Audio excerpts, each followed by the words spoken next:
खेसारी लाल यादव ने एक लड़के को दिया 5 करोड़ रुपए। तो क्या वीडियो की पूरी खबर आपको सीधा डिटेल में बताते हैं। उससे पहले अगर हमारे चैनल पे नए हैं तो हमारे चैनल को सब्सक्राइब करें, वीडियो को लाइक करें।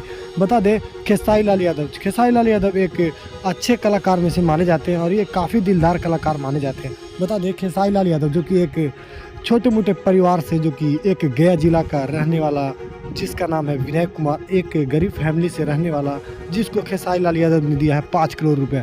बता दें खेसारी लाल यादव से ये नवादा में जब स्टेज शो हुआ था तो वहाँ पे मिले थे और ये अपना कहानी सुनाए थे। बता दें जिसका नाम, इस लड़के का नाम है विनय कुमार और ये गया जिला का रहने वाला है। एक छोटा सा गाँव जो कि गया जिला में ही रामगढ़ पड़ता है, वहाँ का ही ये लड़का रहने वाला है और इन्होंने को दिए 5 करोड़ रुपए।